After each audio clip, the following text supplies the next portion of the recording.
Hi there, and welcome to another episode of the People of Private Capital podcast. I'm Ferdy Roberts, the CEO and founder of Asset Class, and today I have the pleasure of speaking with Marley Hughes. Marley is the CEO of Magnolia Hill Partners and also the founding partner, one of the founding partners of Momentous Sports. Now, Momentous Sports is focused on that really interesting intersection between professional sports team ownership and mixed use commercial real estate. A fascinating conversation, some insights into the machinations of these deals and what's driving this new asset class forward. So sit back, enjoy this episode here on the People of Private Capital.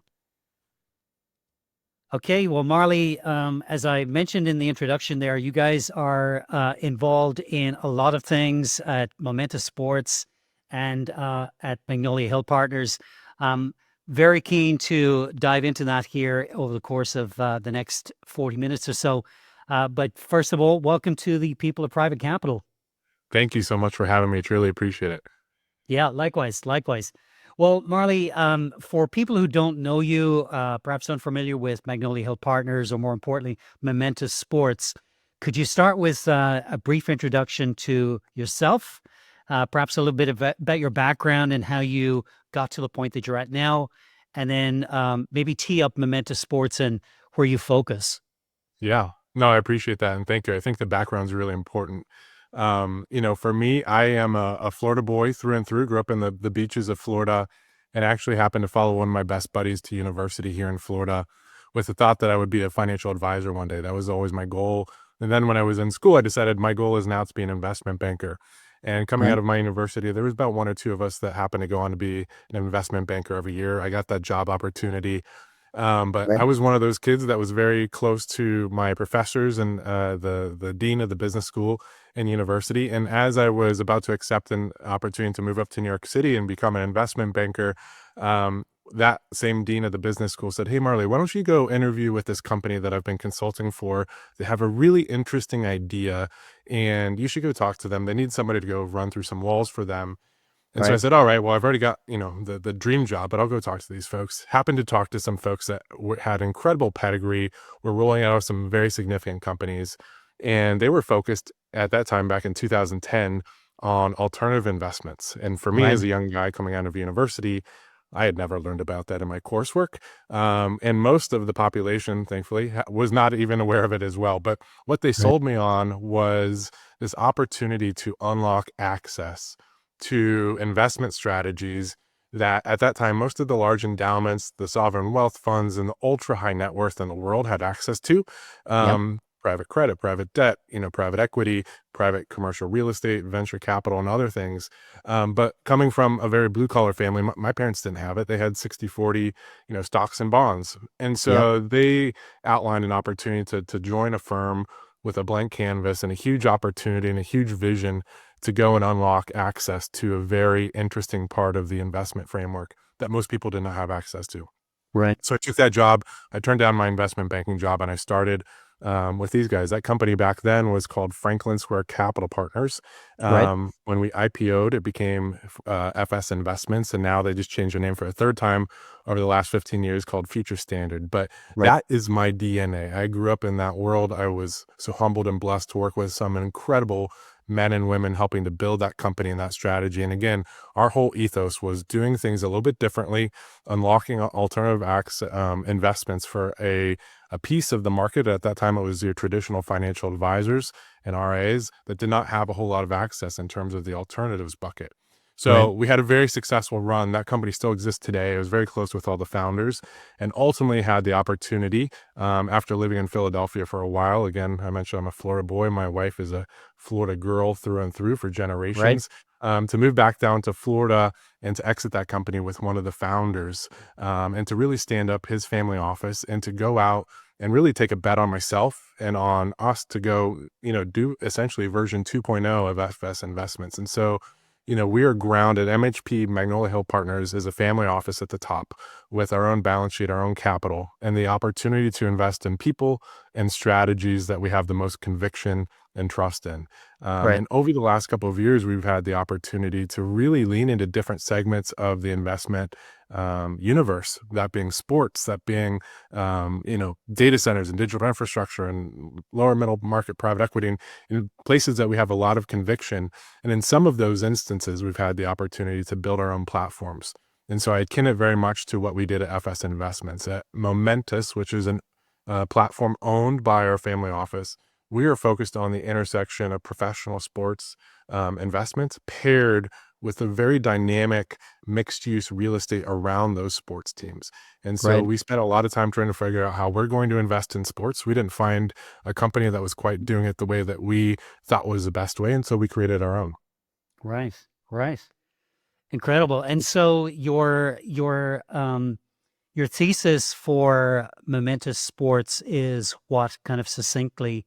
It's obviously, as you say, that intersection between sports and commercial real estate for the most part, it seems. What led you to that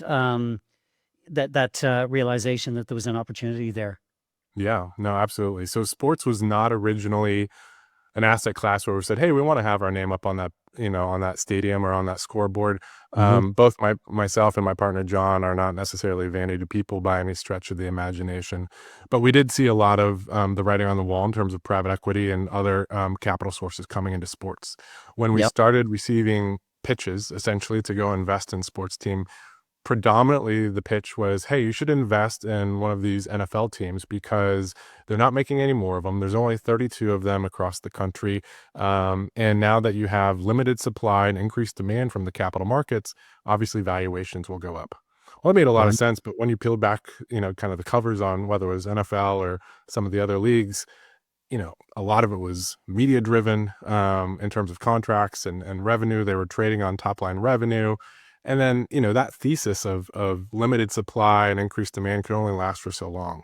So we started to lean in there. We made some bets along the way, but where our eyes really opened was when it was paired with something that we truly understood and valued. And that was with commercial real estate, not just the stadium, but where some of these select circumstances across the country and across the world, where you could invest in a team and then also kind of diversify your capital into the stadium and the multifamily residential, the commercial retail, the medical office, the hospitality hotel around these stadiums. And so we started to really, really become interested in that. And we surveyed the universe of where the opportunities existed and where we had the most conviction. And when we found that when you pair ownership and the alignment between the ownership and the real estate and the ability to place make in some of these select cities across the world, that you actually see an exponential return in valuation, both on the team co side, as well as if you do it right on the real estate side, that team is obviously a catalyst for that district. And Yeah. so 1 + 1 = 3. It's kind of a cheeky little motto that I came up with internally. And it's not that original, but actually Alex Rodriguez just used it last week in a conference session that he was in. But it's really that alignment. And so, coming from the institutional world, where we felt like we were different and thinking differently was that most of the institutions that allocate capital think either about potentially the team, and that's a newer asset class that they're looking in, or Yep. the real estate. But there's not a whole lot of examples of these sports districts that folks have been thematically focused on, but they, for the most part, thought of them as two very different things. But we saw the select circumstances where you had alignment between the ownership group of both the team and the real estate, and you did it right, you could have exponential returns. And so, because nobody else was really willing to do that, we decided we have enough institutional capability and pedigree and some great folks that work internally with us that we could do this on our own. And so, we formally came out with Momentous about a month ago. Just a quick interlude. I'm Ferdy Roberts, CEO and founder at Asset Class. And at Asset Class, we provide software solutions for the front, middle, and back office of firms like yours in the private equity, venture capital, commercial real estate, and broader private capital markets. So check us out at assetclass.com. We'd love to talk. Now, on with the episode. Yeah, yeah. So the high level thesis is that the magnetism of the team, I guess the fervor that's generated in its fans, the opportunity to surround the sports venue with, let's say, naturally appropriate retail, restaurant, kind of mixed use Mhm. uh, real estate was a well, that's that 1+1 = 3 formula that you talked about. Is that the kind of high level thesis? Yep. Yes. Yeah, I Okay. mean, I don't wanna complicate it more than that. I mean, there's so many Yeah. aspects of it that are really interesting when you dig in. When you dig into what we call the opco side, the teamco side, Yeah. and these teams, they're so multifaceted in their P&Ls. Yes, a lot of them, underlying a lot of the value is in the media contracts. Yep. But from the men's team to the women's team to the youth academy, which is very large on our priority list in terms of when we go into a community, we want to engage that entire community. So Yep. for example, in one of our existing assets in Jacksonville, we acquired the largest youth academy in the whole Southeast of the US, 12,000 kids that we have the ability to impact them and their parents to Yep. obviously drive alignment to the professional teams. And then the real estate as well. Most of the real estate that we're focused on happens to be in what we call secondary markets in the Right. US, Yep. where the demographic is incredibly strong, the migration patterns are incredibly strong, and all of the KPIs are strong, but it's not in what I would call a primary or a gateway market where we might spend 10, 15, 20 years trying to convince the legislators and the municipalities that this should be the fourth or fifth sports stadium. Rather, we're going into communities where this might be the first or possibly the second. But to Yeah. your point, that the team is the catalyst for placemaking in that community, it is a huge community benefit because we don't just think about it as a 500 million or $1 billion stadium, but rather an amenity for the community in terms of convention space, in terms of the youth component that I mentioned before, and all of the other facets that can really uplift the tide of the entire community. I don't want to be the fifth Madison Square Garden or the seventh in the tri-state Yep. area of New York.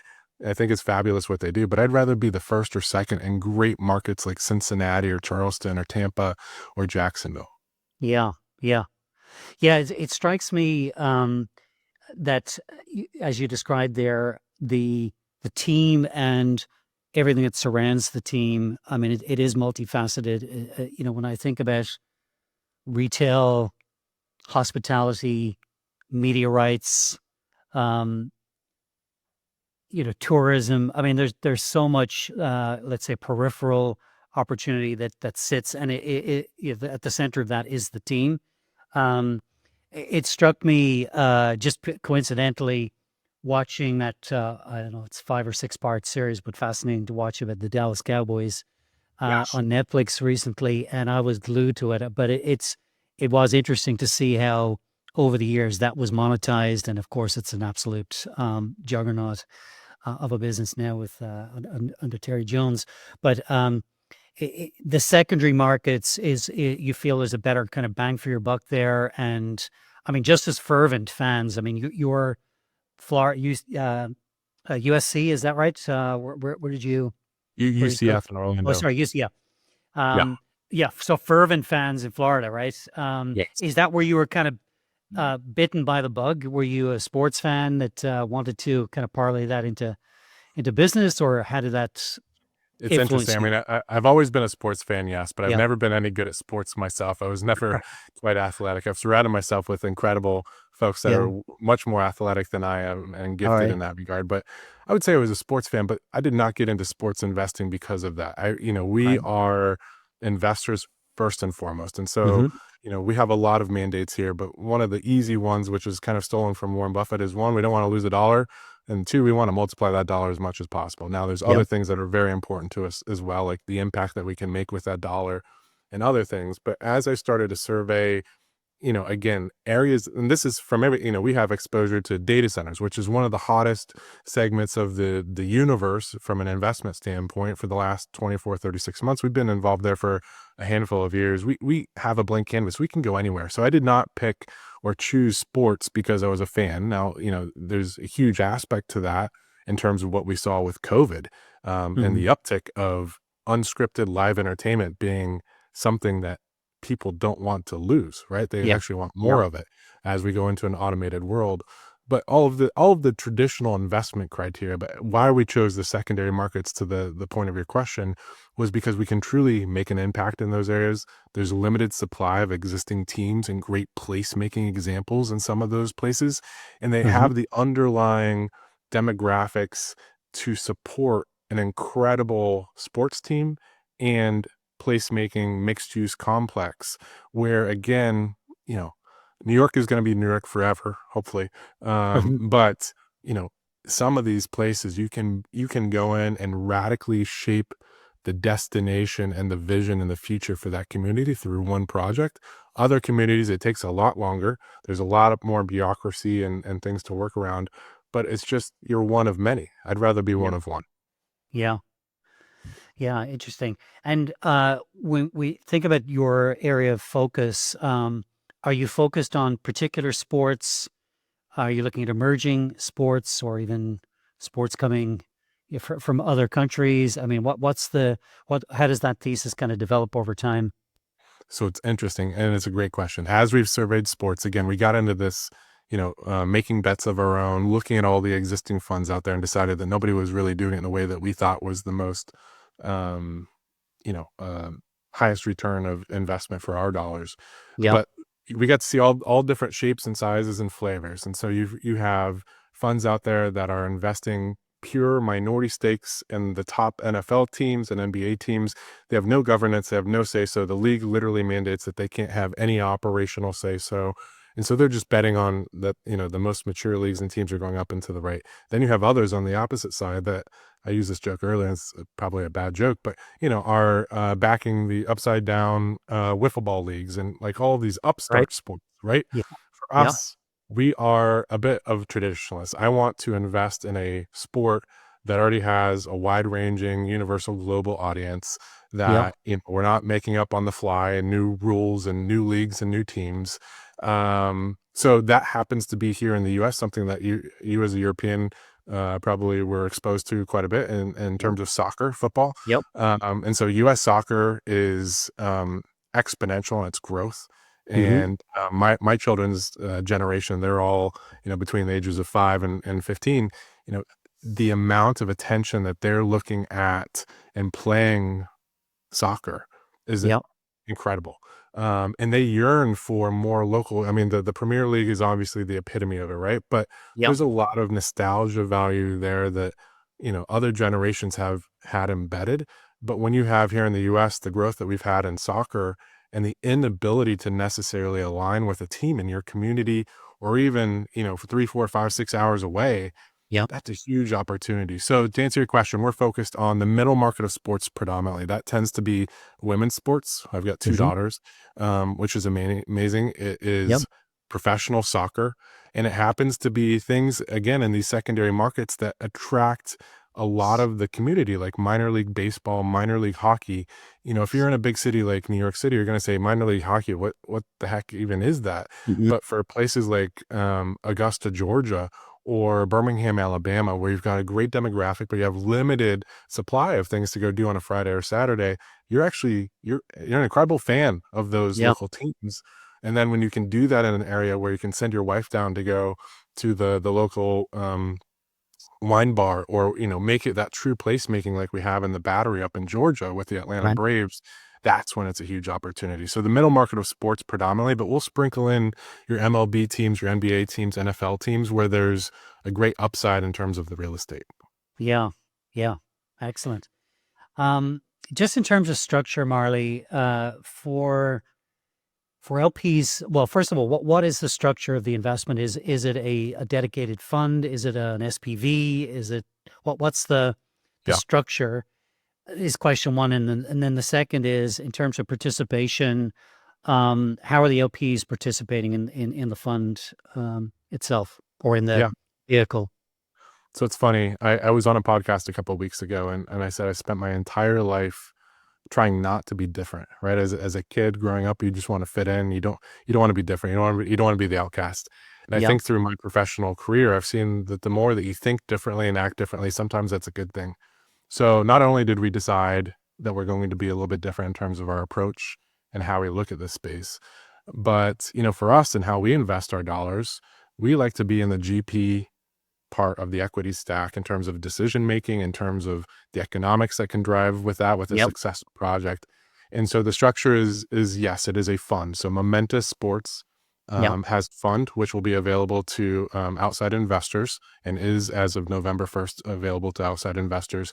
But it Yep. is focused on active governance positions and GP stakes at the very top of these real estate districts, which is, again, unlike, if you want to go invest in your local, um, Chicago project, you might have opportunity to do that with somebody like a Hines or some others. But in terms of where you fit in the capital stack, you are a limited Yep. partner, Yep. and a very small degree of that.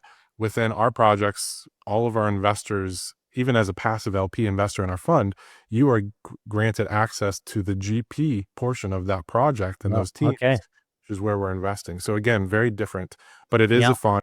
And then outside of the fund, we have a number of opportunities where our friends, our families, our investors, our partners can co-invest and or double down on very specific projects. And so some projects, the magnitude of those projects in terms of quantum of capital and other things can be much larger or shaped a little bit differently than what would fit in our fund. And so we also have SPVs that are available. Yeah. Okay. Well, that is unique. I mean, that's very attractive.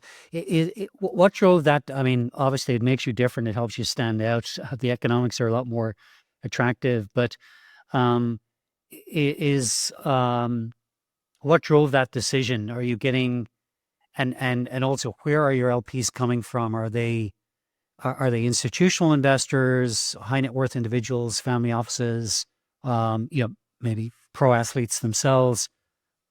Yeah. What does that look like? So I'll answer it the only way that I know how.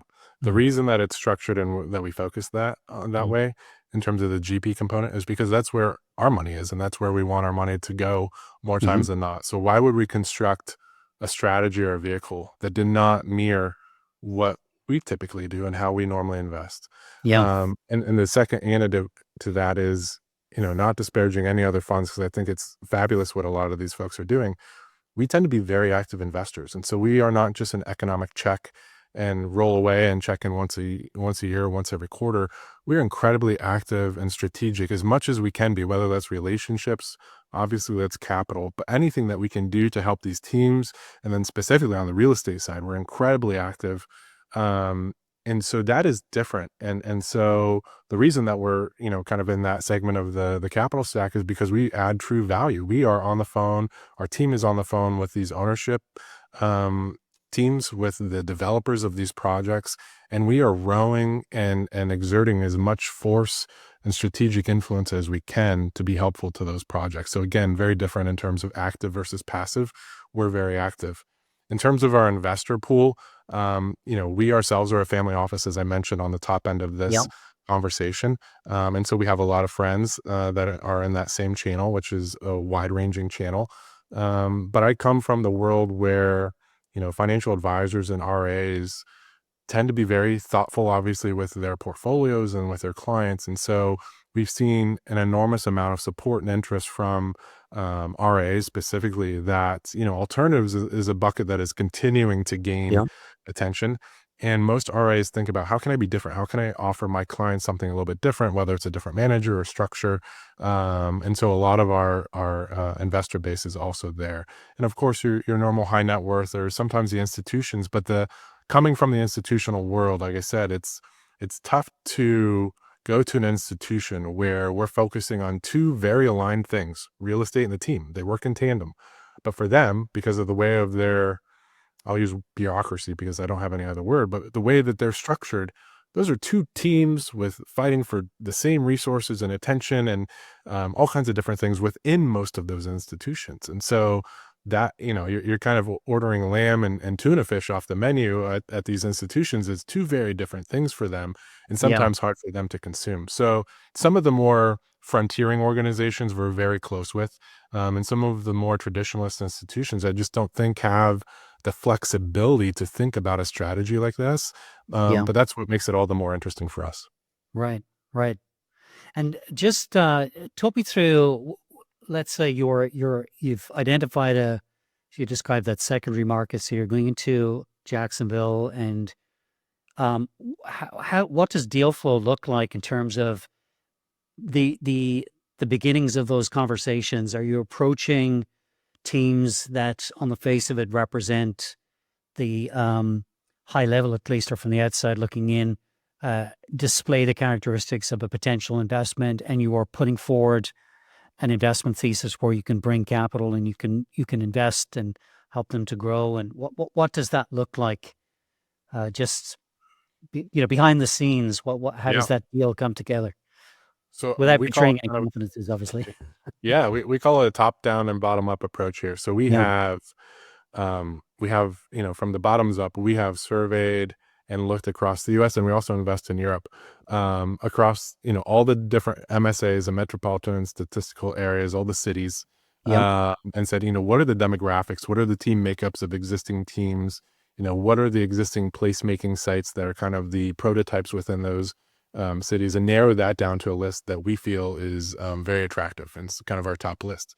And then right. you also have more of a top down where we are very close with a number of the leagues, a number of the team owners.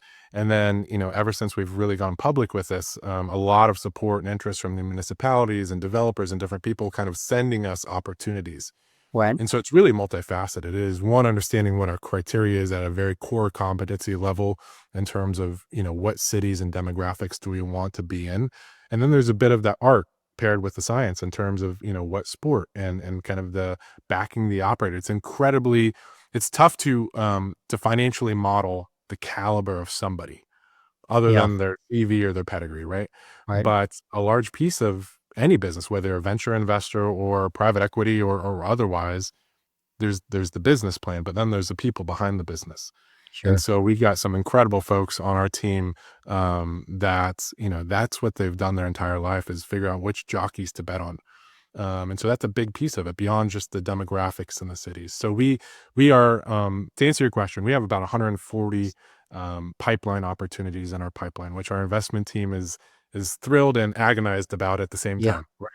And so it's really distilling those, and those again come from municipalities directly to us saying, hey, please come to our city. We would love to have you come create something like this in our city. To the league saying, hey, here's our best opportunities that we're working on, and then bottoms up, opportunities that we're finding. But the pipeline and the TAM is really interesting, and not something that I initially quite understood the preponderance of how large Yeah. it was until we really dug in here over the last couple of years. Yeah. Yeah. Super interesting. When you look at these opportunities, where do you see value accruing today? You've got a lot of, you've got venues, you've got media rights. I mean, there's a lot of facets to the investment. Or perhaps over time, right? You're looking for patient capital here. I'm assuming. Where do you see value accruing over time with these investments? I mean, at its core, not to simplify it, it is really a real estate Mhm. endeavor. It's Right. really a real estate fund. And I'm not sure about you, but when I was a young man, there was usually one place in town that you would go. It would be the regional mall. Your friends, in high school or whatever, right? You would go, Yep. you'd hang out Friday or Saturday, you'd go see a movie, you'd hang out at the mall, but it had everything you needed. Those don't Hmm. really exist anymore. Hmm. And so my kids are not quite at that generation where I know people are going today, but through prototypes like the Battery in Atlanta and other places where you've created this mixed use concept, they've done exceptionally well, and they've become the new place in town to convene, to commune. And it's 365, 24/7 type of projects. It's not just when the Atlanta Braves are playing. Right. And so, what is really interesting is for a majority of those projects, even taking the Atlanta Braves, for example, they're a public firm. So it's interesting. They're one of the only public sports teams. I think it's roughly 2/3 of their total revenue and profit come from their real estate endeavors versus the team.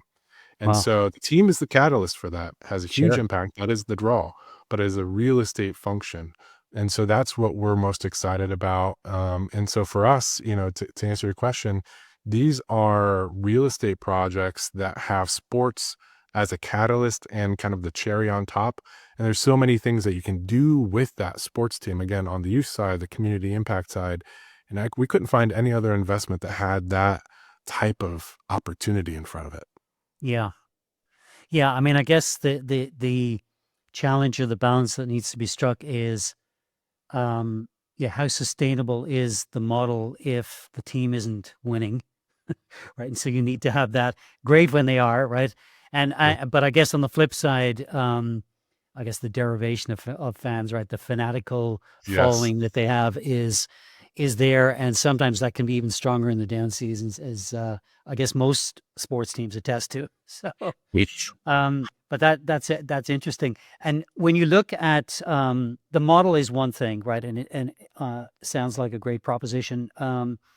Where are the kind of bottlenecks in that process when you look at power or zoning, you know, all of the challenges that come with something that is as transformative and in itself is almost creating that new community. Um, are you getting much pushback from that? What kind of challenges do you have to be mindful of as you take this, thesis to market? It's a great question. For anyone that's been in commercial real estate for any period of time, you understand that there's huge blessings and opportunities in it, but there's a lot of red tape. And it Yep. depends, where you're working and where you're trying to get a project. For us, we love working and partnering with communities that see this as an asset, a community asset. And again, it goes back to, I'll keep reiterating myself, we want to be great stewards of capital, great stewards of impact, and great stewards of community. And so it would be misaligned for us to walk into a community and say, hey, we want X hundreds of millions of dollars to help support this local sports team in the arena without giving any thought to what that municipality or community actually needs. And so to answer your question, zoning, things like that are always an issue, regardless of if you're working on the local affordable housing development, which is, in dire need here in the US, to data centers, which is another part of our business, which, Yep. you know, some could argue is a critical piece of infrastructure in terms of the future of the United States and our ability to compete with countries like China. Yep. And so yes, you're always going to have that, but we tend to work in cities and areas that are pro business, pro development, and again, that we are coming in and opening the table and saying, hey, what else can we provide here and work on and partner with that is really a benefit to the community? That it could be as simple as playgrounds and rec fields on the soccer or youth sports side. It could be things like convention space. And what we're really honored to have are people at our table that don't do that just because of ESG or DEI or some of these acronyms that are thrown around over the last couple of years, where people just wanted to do good so they could check a box. I Yep. have people at my table that are partners and investors with us that literally are very active on a day in, day out, week by week basis, like Tim Tebow, Andrew Cathy and his family office in Four Stones, and Mhm. others where if you kind of take a step back and look at the impact piece of what we focus on, we have people that literally bleed that. And that is the Mhm. first thing that they think about. Of course, we need to make a return on our investment and all of those things. But I have people at my table thinking about how do we best shepherd and steward this community and this project and partner with the community in a different way. And so usually that gives us a very different tone with the obstacles to your question that we Yep. encounter. And of course, we will always encounter obstacles, and so will anyone else working on anything, any type of commercial real estate project, predominantly. But we're very, very much focused on trying to be great stewards of these projects and these communities. Yeah. Yeah. And if we look at the capital stack, Marley, and I'm not sure that there's a typical one, but if there was, or if there is a typical kind of capital stack or ideal capital stack that you're looking for, I mean, what does that look like? And where do investors in this fund kind of sit in that? Yeah, that's a great question. So, I mean, you have the two sides of the equation, right? The opco and the propco, but they all go up to what we call the topco. So that's one Okay. harmonized, aligned investment. Generically, to your point, every project's a little bit different, but typically you have your GP, piece of the equity cap stack. You have your Yep. LP piece. You normally have a very good, healthy piece of public and private partnership, and that Right. can be in a variety of different structures and tax incentives and public financing and things like that. And then you have your traditional debt. And the interesting thing is all of these projects within these districts have to stand on their own. You can't have a hotel. You can't try to put, the St. Regis in Knoxville. Nothing against Knoxville, but like Yep. all of these projects have to work and stand on their own. Yeah. But they all collectively roll up to a greater influential project. And so it's no different than your typical capital stacks, really, to be frank with you, but there's different pockets of capital that are leaning into this, which you haven't seen before. Everything from sovereign wealth to your traditional private equity institutions to folks like us that are really thinking about this in different ways and wanting to be on the front edge of something that we believe will be a generational type of movement. Hmm. Yeah. Yeah. That's interesting. And so there's a healthy degree of, let's say, public-private partnership in that model. Yeah. Absolutely, absolutely. I Yeah. mean, that's a huge piece of it. You know, there's been a lot of headlines, to be frank with you, about the lack of interest in some communities, at least throughout the U.S., to participate in stadiums like this, because the story has been driven that some billionaire in town has a sports team, they can afford to do their own stadium. It's usually again the fourth or fifth one, and why I agree with them. Why would public dollars be necessary? But when you are truly creating a community asset that is activated every day of the week in communities where you can, a lot of these southern communities where I live in the Sun Belt, they're trying to attract the New Yorkers that are moving out of New York City. And Yeah. how do they do that? Through different amenities within their community, whether that's for their kids or for them or for otherwise. And so we truly, truly come to the table looking to be a great partner. But it is very important that we have community support for a lot of these projects, because they're hugely infrastructural, intensive. They're large Yeah. projects. Yeah. Yeah. Um, and just for people who are interested in participating, is this an equity, 100% equity, or yeah, it is. Okay. So the nature of your LPs, are you looking at accredited investors only, or what's the kind of minimum commitment? Just in Yeah. terms of the No. mechanics of the actual investment. Yeah. Yeah, I mean, listen, so I built my entire career on giving access Yep. to folks like my mom and dad, and again, I grew up very blue collar, that couldn't spell private equity, PE. Hmm. They Yep. just didn't know what it was. They didn't have access to it. They didn't even know it existed. So for our fund one, we're primarily working with our friends that are in the family office space and RAs that are Yep. very focused on offering something unique to their clients. But I wholeheartedly believe, and we've already talked about this internally, that we're looking to unlock an entire asset class. I mentioned Tim Tebow and Andrew Cathy and others. Yeah. We have some of the founding team from Robinhood that's very close with us, Right. invested with us, partnered with us. I mean, that whole model was built on democratizing the entire finance space, Yep. right? And so I'm not trying to boil the ocean here, but what I'm trying to tell you is that we have people at the table that are thinking about how to be different, like what I said earlier. And so for us in Fund One, yes, we're looking for accredited investors, but I think in very short order, this will be open to a very large populace Hmm. domestically here in the US and then even internationally. And that's one of our goals is truly Momentous is meant to be an asset class, something that is truly alternative in sports and real estate, but unlocks this as an asset class for the masses. Yeah. Yeah, I mean, it's an obvious, let's say, extension, just the dynamics of the fan base, being a potential source of investment for obvious reasons. They're investing in something they love. It's something that's close to their heart. Yeah. Uh, the investment goes beyond the actual act of investing, right? There's a commitment to the community, and so I would see a natural kind of connection there. So that will be an interesting one to watch. So just as we're wrapping up here, Marley, your your longer term aim with this, can you describe ultimately where you're trying to take the Momentous proposition? Yes, broaden and democratize access to private capital investments that were traditionally available only to institutional, let's say, institutional grade investments Mm. Yeah. to the masses. Um, your focus right now, as you say, is in kind of the more traditional sports. What does that look like? 5, 10 years out, where are you trying to take this? That's a great question. I mean, there's so many things happening in sports right now. Some of them I love, some of them I transparently don't love. Hmm. Here in the US, collegiate football, university level Yep.